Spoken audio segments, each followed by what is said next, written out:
and the ad came on TV, Big Brother casting now.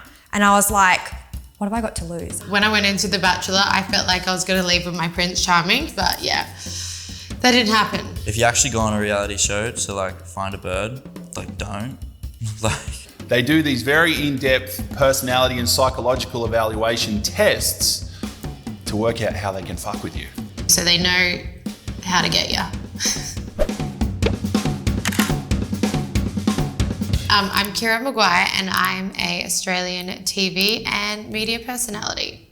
My name's Billy Purcell. I'm 21 from Sydney, Australia, and I was on Heartbreak Island season 3. I'm Aleisha, I am 26. Definitely people have started following me from my journey from Big Brother. My name's Dean Wells. I was on Married at First Sight, the blow-up season 2018 when all shit broke loose. I remember that my ex-boyfriend, well, he was my boyfriend at the time, but he just broke up with me. I was sitting on the couch, depressed, sad, really just like going through that, initial breakup stage. And the ad came on TV, like it was like a sign, right? The ad came on, Big Brother casting now. And I was like, what have I got to lose? Yeah, it was super quick. I was really surprised with it. But yeah, I did the application and then literally like went and made some scrambled eggs and found my phone just buzzing, picked it up, and then the producer just liked what I looked like and then organised some Skype calls and then booked my flight to Fiji and I was off. I'd never heard of Married at First Sight. I'd never watched it. I was sitting at my local bar, the Manly Wharf Bar, and some casting people were just walking around asking all the blokes in the place if they'd want to go on this show. And one of these casting people came up to me and sort of sold me this story of, oh, we're gonna find you the perfect woman. Wow, you're perfect for this show. This is amazing. And I was like, oh my God, wow, they were gonna find me the perfect woman. I need to see what this is all about. But then you go through a lot of like screen tests and mainly personality tests. The personality test is where they get you because they make it seem like they're testing your personality to find you the perfect wife. That's not what they're doing. They do these very in-depth personality and psychological evaluation tests to work out how they can fuck with you and work out how they can mess with you and work out what they can do to make the show more interesting. For example, they know what's going to irritate you or annoy you, or they know what kind of situation to put you in to get you to react. So they really are setting you up for a situation where they know if we do this, this is how she's going to react. So they know how to get you. Going in on the first day, it felt like I was on Big Brother that I watched when I was younger because it was, the same setup where you walk in and there's no roof and I was shocked by that. I think when I walked in and I looked up, I was like, oh, there's lights and floodlights and microphones on the roof. Like it's not a real house. It's like this, like what? So I think for me, that was my very first thought. I was like, oh, this is it's manufactured. It's not a house. Like on the little island, like you've got the resort where the show's filmed. And then you've got the resort where like you stay if you're not like being on camera. And like I remember getting into my room and just like fucking frogs just jumping all around in my room, like cockroaches and shit, like everywhere. They're like this big. Like, and I was just like, fuck me, like we're in the jungle, bro. So when you're in the Bachelor mansion, say for example, there's 12 of you, obviously it's a mansion, so there's like 5 or 6 bedrooms, you live like you're in jail, you've got like bunk beds. MAFS is shot at this kind of big old industrial warehouse, and one end of it is a studio that's really nice and looks like a fancy dinner party. The whole other 3/4 is a dirty, industrial, dusty shithole, and you get put in these little tents on a concrete floor with the sun blaring in for 5 hours before you even start shooting. And I don't know if it's some kind of psychological warfare or they're trying to get you like psyched out or something, but you're going crazy. You're sitting in this tent by yourself with you can't take your phone, book, nothing. You have to be in there alone and silent, and it's weird. I swear to God, they intentionally don't put any mirrors in the house. So you're like scrambling for mirrors and like all the lights, it's like they've gone and blocked out every good light. I'm not joking, because like when you're doing your makeup, it's like they want you to look bad. It's like a setup for failure. I swear, I'm not even joking. I felt like every time we were getting ready, it was like people are outside like with their little vanity like mirror trying to get natural light. Yeah, it's definitely not like what like you just see on the camera. Especially like scenes and stuff. Taking scenes like would take ages. Like we would refilm like one scene of us just going like, and it took about an hour just for us all to get this.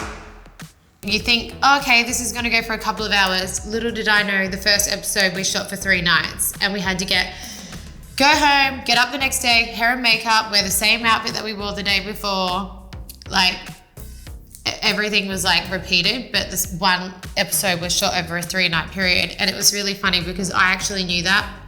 One of my friends told me, but I didn't tell any of the other girls. So they're like freaking out going, oh my God, I haven't spoke to the Bachelor. And I'm like, hee. I know that this is gonna be shot over 3 nights, so I was pretty chilled about it. I probably should have told them, but that ruins the fun. A lot of the time it's very boring. And I think what people like don't understand is that you sit there and you sometimes, like when we're doing the nominations, right, and we're voting, you're in silence. And if you speak, you get in trouble because you know, you're not allowed to say anything that the camera crew can't get to use. So it's so interesting. And also like when you go to the challenges, you're in like a minivan going in the challenges. People think you just walk through the door and then you're there, but you wait in a sea container and they go, yep, okay, cool. And then you walk out and then you get in a van and you can't talk again. So you're all like this, sitting there, not talking, can't see, getting car sick because the whole car's blacked out. When you sit down for the commitment ceremonies and you sit down and you talk to the experts, you ask them a question, most of the time, the experts don't answer you straight away. There's a pause. There's a 30-second gap while the experts listen to what the producers are telling them to say in their earpiece, then they respond. And that gets cut out of the show, obviously, you don't know. So people at home don't realize that interaction between me and the experts is completely staged and scripted by the producers. On set, the producers act like they're your best friend, right? And they act like they're on your side. And then you realize later, they're acting like that with everyone. And that's just the way they get you to say what they want you to say. And one of the things that happened with me was they asked me about Tracy's physical appearance. And I was just like, yeah, she's pretty, like, you know, she's a good looking girl, whatever. And then they're like, well, what about specifically any part of her body do you have any questions about? I'm like, what are you talking about? Well, you know, she does seem to have some big, large, fake boobs. What do you think about them? And I said something along the lines of, oh, you know, she's got a really good like chestal area. And that was, in my mind, that was like the nicest way to say the thing that they asked me to say. Anyway, that one line, chestal area, they use that in the show, that goes viral. That becomes this big sticking point that the whole media talks about. Oh my God, he's objectifying her body. He's just talking about her breasts. And it's like, I talked about 10 other things, including her brain, her family, you know, how cool she is as a person, her intellect. And they just take that one little thing, her chestal area, and like all of a sudden I'm this Neanderthal who just cares about fake boobs. Yeah, so getting with a chick is like extremely, like there's rules with it. That's why there actually like wasn't that much like sex and stuff happening. The producers tell you, guys, like, you know, obviously if you want to have sex, but we don't recommend it. Like we can do it, we're not gonna say no, but we're not gonna show it and we don't recommend it. The process of like wanting to have sex with a person on that show is like ridiculous. You can kiss, but if it looks like it's going any more further than a kiss, then Big Brother will either ask you to whisper into your microphone and say, I consent. I think you just have to say, I consent to, I was with Joel at the time, so I consent to Joel kissing me, like, because I think a peck's fine, but maybe it's a little bit more risky. If you do want to do anything more, if you're in bed, like look like you're about to start something else, you have to go into the diary room together and sit there on the chair and look into the camera and say it. I, Billy Purcell, want to have sex or agree to have sex with so-and-so, this chick. And I'm pretty sure the girl has to actually be in another room. And then you guys, like once you finish saying your stuff, then you have to go outside into a different room and then she has to come back in and read it. So like by the time you guys have both read it, like Bone Eye's floppy and vag is drier than the Sahara Desert, so it's like it's kind of pointless. Obviously it's a bit of a mood kill, but I also definitely understand that we don't know these people. It's not as juicy as, you know, The Bachelor and Married at First Sight. I know, because I'm friends with a few of those people, and like I hear things and I go, whoa, that's pretty hardcore. Yeah, well, you have to do an STD test to go on MAFS. And then they also recommend that if you are going to have sex with your partner, you use condoms. I don't know how much people actually listen to that advice. But yeah, there's a lot of physical stuff going on. Tracy and I were very physical. We did have sex quite a lot, and we did grow a physical bond in that respect. And you know, a lot of stuff happens behind the scenes that people don't know about. Some I can't really talk about. Like, there are hookups that happen in the hotel room between these people that you're seeing on TV that you think, oh, this person's this and this person's that. They're all hooking up with each other in the hotels behind the scenes. Like, shit goes down that no one knows about and does not make the show. Like, if you can't film it, it can't be in the show. So if something happens, like say one bride kisses another groom behind the scenes, but no one gets the footage of it, sorry, that can't make the show. So a lot happens that doesn't make the show. They are good when it comes, so when you're on those shows, you are restricted to a certain amount of drinks, but I don't think I was restricted. The last show I was like pretty sure I was like 10 times over the drink limit. I knew when I went in there and how it started, I knew that I was gonna get bad at it. Like, I just knew, so I had given up. So I was like, just give me alcohol. Like, it can only get worse. It can't get any worse from here. You'd get alcohol very rarely, only when someone got evicted to like soften the blow. I would hide some under my bed and then quickly go and drink it. The producers were like, Aleisha, we see what you're doing. There's cameras everywhere. Put it back. You don't want to be drunk. I was like, no, I'm fine.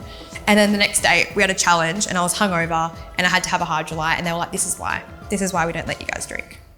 I really started to be concerned it was a Sunday afternoon, and I got a call from Channel 9. We'd finished filming and we all knew the show was coming on soon. I had no idea how I was going to be portrayed or what I was going to come across as, but I got a call from Channel 9 saying, hey, we're dropping the first promo tomorrow and you're the main character. And I was like, oh wow, that's cool. Like, yeah, I'm the main character. And they're like, but you're not going to like it.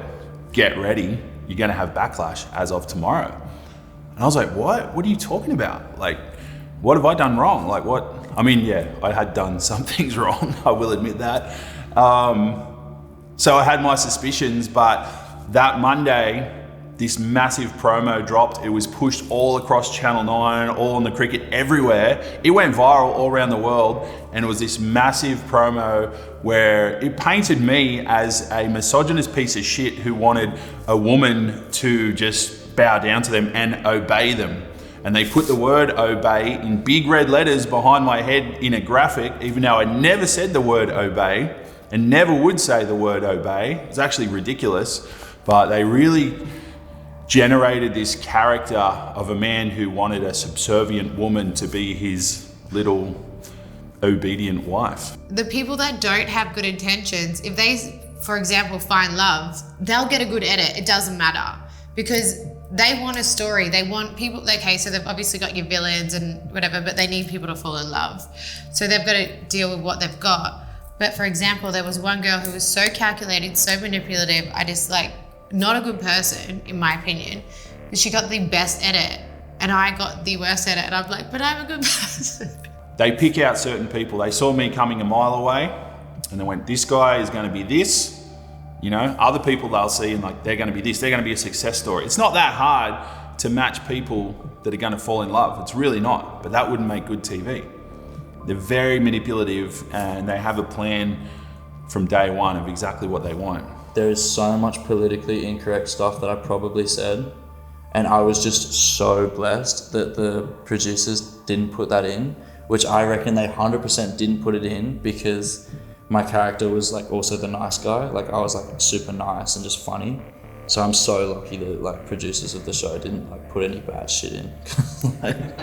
My nickname on the show from an OG was the mob boss. And I was like, all right, I love that, like sweet. So we rolled with it. But then they got turned into Aleisha the mob boss, Aleisha the dictator, Aleisha is controlling all these people, which I'm pretty sure the producers thought, sweet, we don't really have any villains to a degree. They've all been kicked out because they were very high energy at the start. So everyone was like, see you later. Now we need someone who we can kind of portray to a degree like that. Yeah, unfortunately, they need a villain, and if they can't find one, who are they going to go for? They're going to go for the one that's got no filter. I'm very lucky in the way that I have a lot of people, because they've watched me on different shows, they've got to see different parts of my personality, so they can kind of read between the lines. But there are a lot of people that are naive and like just will believe anything they watch. Like the last show I went on, they were literally Frankenbiting me. They were changing words, adding sentences, stitching sentences together. Even if the words are completely different, like they could be like, Dean, do you like, chocolate ice cream? And I'll be, oh my God, I love it. And they'll just take that, oh my God, I love it. But then mix it in with, hey Dean, do you like fake breasts? Oh my God, I love it. Like, it's that ruthless, it's that brutal. They will literally do whatever they can to just keep that storyline going. You could see that they were doing it, but people actually believed that that was happening. I think there's got to be a line, when people are putting themselves out and making themselves vulnerable, I don't think that Frankenbiting should be allowed. It should be illegal. Like, it was really cool. People were just so nice to me, because I was actually expecting to get like a lot of shit. But like literally all I got from the show was just straight out love. Girls messaging me like saying they think I'm hot. Like, it was sick. A lot of the other articles that have come out about me is that, because maybe on the OG side, there was more females, right? And on my side, the newbies, there were more men. A lot of the articles came out and said that, Aleisha isn't, a feminist, and she's not, with these women, and she's not on their team, and why wouldn't you be on the girls' side? Like, a girl hasn't won the new season of Big Brother before. Why don't you want to be on that side to push that? And I was like, again, like, where is this narrative coming from that I have to be on a side? There's definitely scenes in like media articles specifically around domestic violence, sexual assault, and just other really toxic traits in which very high rated and very so-called respectable publications associated me with those activities. And anyone that knows me knows that I have never and would never, ever participate in anything like those activities. That is soul crushing. Yeah, it's really, I felt more disappointed for my sister and like my work colleagues and people around me that kind of had to take the splashback from that, I think like anyone it's hard when you're someone who's villainized, they take it really personal. It's like they're on the journey with you. Like if something bad is said about you, like everyone gets affected. My sister's, how could you say, very much political on the side of left-leaning LGBTQIA2+ politics. So she was copying a lot of shit from her community, but I did feel bad for her having to deal with all that stuff. In hindsight, going back, I would just tell myself not to take myself too seriously and not to listen to anyone unless they know you, because people are always going to have an opinion of you, especially when you're putting yourself out there like that. I guess like if you're going on there to find love, which is kind of what I went on there for, if you actually go on a reality show to like find a bird, like don't. Actually I'm not going to say that because I want to try and get onto like Bachelorette. By being on the show, I had to learn, to stick up for myself, to be a girl in charge, and then to have the criticism of being a girl in charge and go, yeah, you know what? I don't care. I'm going to do this. So I think at the end of the day, I think I still take on some of the things, the Aleisha that I was in the show, into real life. Yeah, if I could go back and be in that bar again while those street cast people came up to me, I'd do it all again. I'd do it all exactly the same. I don't care. I had a great time. There's a lot of negatives and a lot of hardships that come from it, but it's also an epic, fun experience that opened up a whole new world of media and entertainment and like opportunities and just having a voice. So I wouldn't change a thing. I loved it.